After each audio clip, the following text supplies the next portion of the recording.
आपल्या सर्वांना मी सांगू इच्छिते की सातत्याने शिक्षक तज्ज्ञ असतील किंवा त्या ठिकाणचे पालक असतील, समाज माध्यमातून असेल, विविध संघटनेच्या माध्यमातून असेल, सातत्याने मागणी होती ज्याचा उल्लेख मी काल केला होता.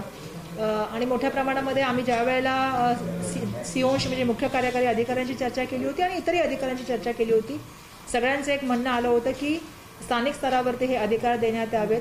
आणि तशा तऱ्हेची मी आपल्याला सांगितलं होतं की काल आम्ही जी नस्ती होती, फाईल होती, ती माननीय मुख्यमंत्री महोदयांकडे पाठवली होती आणि शाळा ज्या आहेत त्या सोमवारी 24 तारखेला सुरू कराव्यात अशी आम्ही त्यांना विनंती केली होती. ती विनंती माननीय मुख्यमंत्री महोदयांनी मान्य केलेली आहे. आणि त्यामुळे मला आपल्या माध्यमातून सांगायला सर्वांना सांगायचे, पालकवर्ग असतील, स्कूल मॅनेजमेंट कमिटी असतील, शिक्षक असतील, मुख्याध्यापक असतील आणि तिथलं असलेले स्थानिक प्रशासन असेल, तिथले शिक्षणाधिकारी असतील, CO असतील, कलेक्टर असतील, आयुक्त असतील, यांच्या माध्यमातून स्थानिक लेवलला जे आहे ते या संदर्भामधले निर्णय घेतले जातील.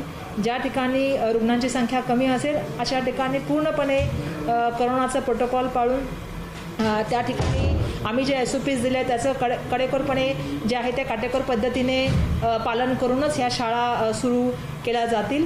आणि या संदर्भामधले सगळे निर्णय जे आहेत ते आम्ही स्थानिक प्रशासनाला दिलेले आहेत.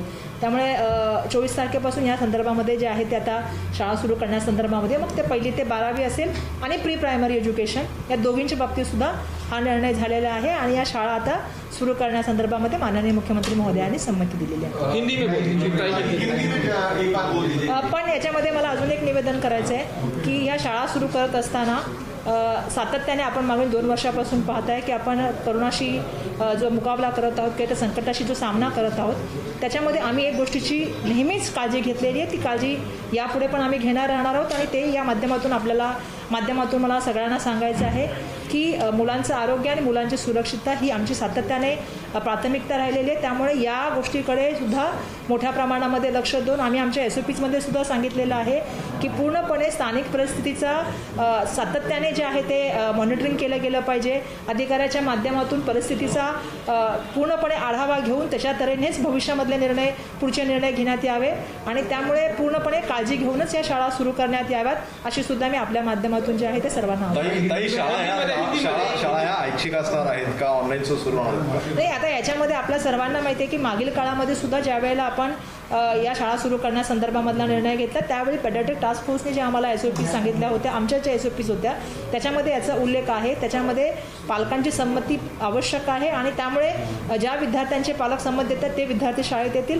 परंतु शिक्षण कोणाचंही थांबू नये हा आमचा मागील काळापासून प्रयत्न सुरू आहे आणि तो भविष्यातही सुरू राहील. त्यामुळे कोणत्याही विद्यार्थी शिक्षणापासून बाजूला राहणार नाही या दृष्टिकोनातून सगळे निर्णय घेतले जातील. अनेक शाळा निवासी शाळा आहेत, मुला-मुलींच्या वसतिगृह असतात, अशा शाळांबद्दल काही निवासी शाळा संदर्भामध्ये या संदर्भामध्ये आता थोडंसं आम्हाला अभ्यास करून यावं लागेल. कारण मागील काळामधला अनुभव जर बघितला तर मोठ्या प्रमाणामध्ये जी म्हणजे मुलांना जे पॉझिटिव्ह झाले आणि जे आपल्या सर्वांना माहिती आहे की शिक्षक असतील या सगळ्यांच्या बाबतीत जी घटना घडल्या त्या ज्या मोठ्या प्रमाणात ज्या झाल्या त्या ज्या ठिकाणी निवासी गृह आहेत म्हणजे आमचं नवोदित विद्यालय असेल किंवा सामाजिक आणि आदिवासी विभागाच्या माध्यमातून चालणारी वसतिगृह असतील तर त्या संदर्भामध्ये मला वाटतं येणाऱ्या काळामध्ये आम्ही निर्णय घेऊ. परंतु डे स्कूल तरी आता आपण सुरू करण्यासंदर्भामधला निर्णय घेतलेला आहे. आणि 24 तारखेपासून जे आहे ते आपण जसं मी सांगितलं की पहिल्यांदा आपण कधी प्री प्रायमरीबद्दल निर्णय घेतला नव्हता, पण यावेळेला आपण प्री प्रायमरीबद्दल सुद्धा निर्णय घेतलेला आहे. आणि त्याचबरोबर 1ली ते 12वीच्या विद्यार्थ्यांसंदर्भात महानगरपालिका क्षेत्रामध्ये 16,000 विद्यार्थी असे जे पात्र आहेत लसीकरणासाठी, पण पालकांनी त्यांना संमती दिली नाही. जसं मी सांगितलं की आमच्या SOPsमध्येच आम्ही आता नव्याने 2 गोष्टी टाकत आहोत.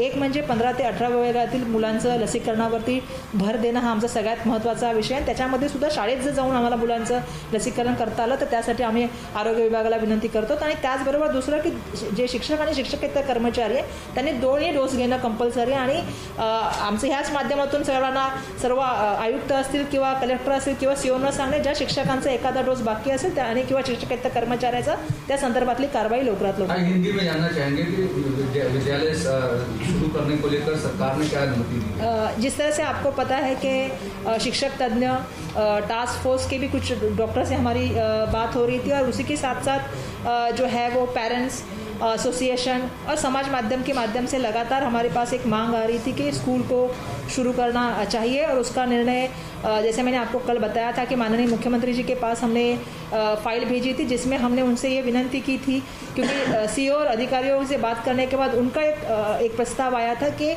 ये जो स्कूल का निर्णय है शुरू करने का, ये स्थानिक लेवल पे अधिकार दिया जाए, क्योंकि महाराष्ट्र में अलग अलग जगहों पे अलग अलग परिस्थितियां हैं। और ऐसे समय में ये फाइल हमने कल माननीय मुख्यमंत्री महोदय जी के पास भेजी थी, जिसको माननीय मुख्यमंत्री महोदय जी ने सम्मति दी है। और मंडे 24 से जो है वो स्कूल शुरू हो रहे हैं, 1 से 12वीं तक, और प्री प्राइमरी स्कूल का भी शुरू करने का निर्णय हमने लिया है। लेकिन ये निर्णय लेते वक्त हमने जैसा कहा था पहले भी कि पूरी तरह से SOPs का पालन किया जाएगा, जो प्रोटोकॉल कोविड-19 के माध्यम से दिए गए हैं उसका पूरी तरह से पालन किया जाएगा, और स्थानिक परिस्थिति को मॉनिटरिंग करके सबको कंसर्न लेके ही ये स्कूल शुरू करने का निर्णय वहाँ पे लिया जाएगा। और इसमें ये करते वक्त पूरी तरह से ये ध्यान देना होगा कि बच्चों की हेल्थ और बच्चों की सेफ्टी हमारी हमेशा प्रायोरिटी रहेगी। और इसीलिए कोई भी निर्णय लेने से पहले हम बहुत सारी चीज़ों का वो है पढ़ाई करके ही निर्णय ले रहे। जब संख्या बढ़ी तो स्कूल बंद करने का निर्णय लिया गया। अब हम ये निर्णय ले रहे हैं ताकि बच्चों को हम एक सुरक्षित वातावरण दे सके और उनका एजुकेशन का भी लॉस नहीं हो। ताई, जिस तरीके से खास करके आपके पास लगातार लेटर्स आ रहे थे, विधायकों के कई लेटर्स आपके पास आए, क्या कितना कंसर्न था लोगों का कि स्कूल शुरू करने? नहीं, बिल्कुल आपको पता है, जैसा जिक्र आपने किया कि तज्ञों के लेटर आए, पेरेंट्स एसोसिएशन के लेटर्स आए, विधानसभा के सदस्यों के, हमारे कुछ MLAs के लेटर आए। सभी का कंसर्न यही है कि एजुकेशन शुरू रहना चाहिए, क्योंकि बच्चे कहीं ना कहीं सोशल एनवायरनमेंट, इंटरेक्टिव सेशन और कहीं ना कहीं स्कूल के एनवायरनमेंट को मिस कर रहे थे। तो उनका सबका कहना था स्कूल शुरू होने चाहिए। लेकिन जैसा हमने शुरुआत से कहा है कि बच्चों की हेल्थ और सेफ्टी हमारे प्रायोरिटी रही है, तो जब संख्या बढ़ी तो स्कूल को बंद करने का निर्णय लिया गया। और जिस तरह से संख्या कम होती गई तो ये निर्णय लिया गया है कि स्कूल को आहिस्ता आहिस्ता ओपन करेंगे, जिसका निर्णय स्थानीय प्रशासन के हाथ में दिया और ऑफलाइन के दोनों सुविधाएं बनी रहेंगी। नहीं, हमारा कोशिश यही है कि हम पेरेंट्स से कंसर्न ले सके। बच्चे जो अभी पिछले बार भी आपने देखा होगा, कुछ बच्चे स्कूल में आ रहे थे, कुछ घर पे आ रहे थे, तो किसी का भी बच्चे का लॉस नहीं हो एजुकेशन का, वो हम पूरी तरह से मॉनिटरिंग करने का काम शिक्षा विभाग के माध्यम से चल रहा है। जो लोग बच्चे, आप पिछले बार भी आपने देखा होगा, जब ऑफलाइन स्कूल चालू थे तब ऑनलाइन पे भी बच्चों को लोग एजुकेशन का देने का काम हमारे पास चल रहा था। अभी हमारे पास कुछ दिनों बाद हम TV चैनल के साथ भी हमारी ऑलरेडी हयात के साथ चालू है, हम एजुकेशन के कुछ चैनल भी अभी हम लोग कोशिश करें कि मिल जाए। तो लगातार हमारी कोशिश चल रही है कि बच्चों को दोनों माध्यम से हो। उसके क्या हमें YouTube है, दीक्षा ऐप है, ये भी बच्चों के पास ऑलरेडी उपलब्ध है, तो इसी माध्यम से भी हम ऑनलाइन भी एजुकेशन चालू है। और साथ साथ में आपको पता है कि बहुत सारे बच्चे, क्योंकि बहुत सी जगहों पे कनेक्टिविटी का इशू है, इलेक्ट्रिसिटी का इशू है, और कहीं ना कहीं बच्चे वो सोशल एनवायरनमेंट और साथ ही साथ में इंटरेक्टिव सेशन कहीं ना कहीं बच्चों का मिस हो रहा है। तो ये सभी पेरेंट्स की भी बहुत सी एसोसिएशन की मांग थी कि स्कूल शुरू होना चाहिए। मंत्री हो, 70 से ज्यादा लोग इससे पीड़ित हो, आज भी आंकड़े 40,000 के ऊपर ही होते हैं, तो कितने सुरक्षित लगते हैं आपको बच्चे? नहीं, इसीलिए मैंने कहा था कि कोई भी निर्णय लेने से पहले हमने बहुत सोच के निर्णय लिया है। और जैसा मैंने कहा, जहाँ पे ये संख्या ज़्यादा है, हम सरसकट स्कूल ओपनिंग करने की बात ही नहीं कर रहे हैं, हम स्थानीय प्रशासन को अधिकार देने की बात कर रहे हैं। और वहाँ पे जो है अगर स्थिति, जैसे आप कोई ग्रामीण भाग में जाएंगे, आदिवासी भाग में, जहाँ पे क्योंकि जहाँ कनेक्टिविटी का और बाकी चीज़ों का समस्या है, वहाँ पे जो है बच्चों को एजुकेशन जाना भी बहुत ज़रूरी है। और इसीलिए जैसा मैंने कहा कि हम सरसकट कोई निर्णय नहीं ले रहे, हम निर्णय बिल्कुल ये ले रहे हैं कि 24 तारीख से स्कूल शुरू होंगे। लेकिन वहाँ का स्थानीय प्रशासन, वहाँ की अगर संख्या कम है, जहाँ पे कोविड-19 के प्रोटोकॉल रखे जा सकते हैं, वहीं पर ये स्कूल शुरू करने का निर्णय लेगा। लेकिन आज से ये अधिकार स्थानीय प्रशासन। अच्छा, 12 से 15 साल के आयु वर्ग के बच्चों को क्या वैक्सीन देना जरूरी होगा? क्या आप लोग इस विषय को हाल फिलहाल तो हम 15 से 18 साल के बच्चों के ऊपर हम कॉन्सेंट्रेट कर रहे हैं। अगर बाकी बच्चे के लिए आ जाएगा तो बाद में उसके बारे में बात करेंगे। लेकिन आज तो हम 24 के बारे में बात करने के लिए आए हैं। 24 से स्कूल शुरू करने का निर्णय शासन ने ले लिया है। और मुझे लगता है इसमें स्थानीय स्वराज्य संस्था, लोक प्रतिनिधि, पेरेंट, स्कूल मैनेजमेंट कमेटी साथ में मिलकर निर्णय लेगी और पूरी सुरक्षा का वातावरण करके स्कूल शुरू किया।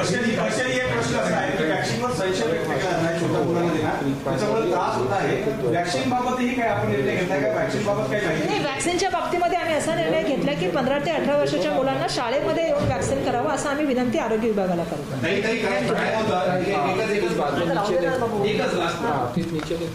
तुम्ही निर्णय घेता, मात्र अनेक ठिकाणी स्थानिक प्रशासन तिथल्या आकडेवारी लक्षात घेता शाळा बंद करते। एका महापालिकेने शाळा बंद केल्या की मग इतर महापालिका सुद्धा तोच निर्णय अंमलबजावणी करतात सातत्याने राज्यातील शाळा बंद होतात. मागे असंच दिसून आलं आपल्याला. नाही, बरोबर आहे तुमचं म्हणणं भाऊ, पण माझं एक या ठिकाणी सांगणं आहे की तिथल्या स्थानिक प्रशासनाने निर्णय घेताना तिथल्या स्थानिक परिस्थितीचा आढावा घेतला पाहिजे.